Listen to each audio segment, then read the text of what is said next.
Bismillahirrahmanirrahim. Assalamualaikum warahmatullahi wabarakatuh. Shalom, Om Swastiastu, Namo Buddhaya, salam kebajikan. Perkenalkan, saya Dian Amelia dengan NIM H0523311, kelas PKRA PGSD 2023. Di sini saya akan membahas tentang strategi seperti apa sih yang baik untuk dipilih dalam pembelajaran kelas rangkap, dan juga seperti apa tindakan saya jika di suatu kondisi saya ditempatkan di suatu sekolah yang menerapkan pembelajaran kelas rangkap. Nah, sebelumnya pembelajaran kelas rangkap merupakan alternatif yang dapat dilakukan oleh suatu lembaga pendidikan atau sekolah agar proses pembelajaran tetap dapat berjalan sekalipun kita berada pada keterbatasan kekurangan tenaga pendidik ataupun jumlah siswa yang relatif sedikit. Dan untuk menjalankan yang namanya proses pembelajaran kelas rangkap, kita perlu untuk merencanakan dengan baik apa yang harus dilakukan agar proses pembelajaran dapat berjalan dengan lancar dan dapat mencapai tujuan yang diinginkan. Nah, salah satu yang perlu untuk disiapkan dalam rencana ini adalah strategi pembelajaran, guna untuk memastikan bahwa kebutuhan peserta didik dalam proses belajar mengajar itu dapat terpenuhi.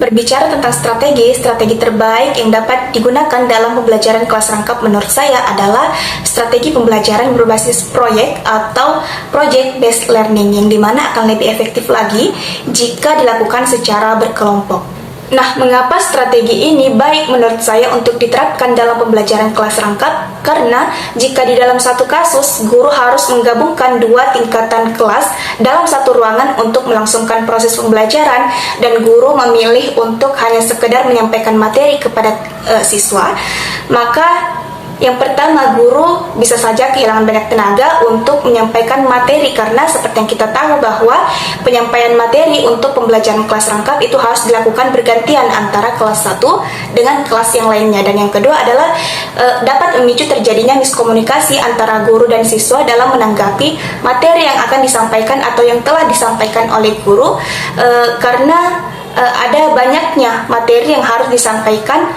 oleh guru tersebut. Dan di kasus yang lainnya, jika guru harus melakukan perangkapan kelas yang dimana guru harus bergantian untuk mengajar kelas 1 dan kelas yang lainnya, misalnya kelas 3 dan kelas 4, yang pertama, guru itu akan kehabisan banyak waktu untuk sekedar bolak-balik antara kelas 1 dengan kelas yang lainnya. Nah, yang kedua adalah siswa cenderung hanya mendengarkan arahan dari guru untuk melangsungkan pembelajaran tanpa adanya kegiatan yang lain yang harus inisiatif dari siswa itu untuk dilakukan.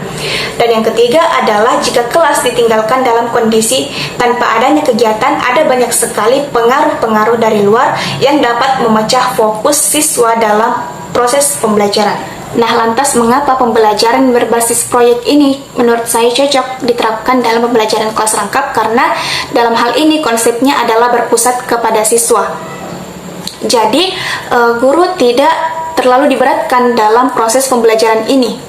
Nah, guru cukup untuk menyampaikan materi dasar atau materi pengantar kepada siswa, lalu memberikan penugasan kepada siswa atau suatu proyek yang dimana dapat dilakukan secara berkelompok guna untuk lebih mengefisienkan waktu, karena jika dilakukan secara individu itu akan mungkin memakan waktu yang cukup lama.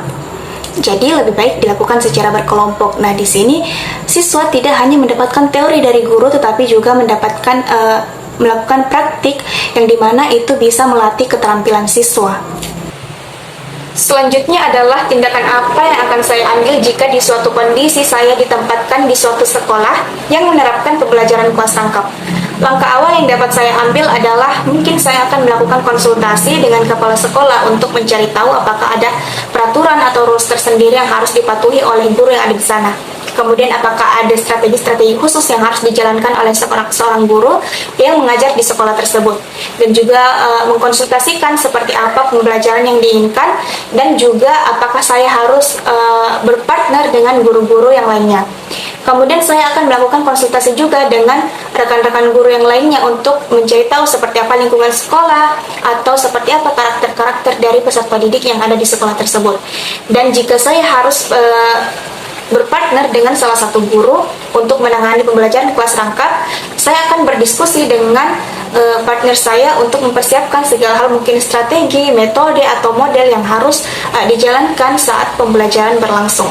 Tapi kalau saya seorang diri untuk menangani kelas yang harus dirangkapkan ini, saya juga akan tetap menyusun dengan baik seperti apa strategi, metode, dan model yang harus dijalankan di pembelajaran dalam proses pembelajaran untuk mencapai tujuan pembelajaran yang diinginkan. Dan yang berikutnya, jika saya sudah masuk ke dalam kelas untuk melangsungkan pembelajaran, mungkin saya akan memperhatikan atau mempelajari seperti apa gaya belajar peserta didik, kemudian apa yang mereka sukai untuk menunjang keefektifan pembelajaran yang akan saya jalankan, dan juga untuk memudahkan seperti apa saya mengajar di kelas tersebut.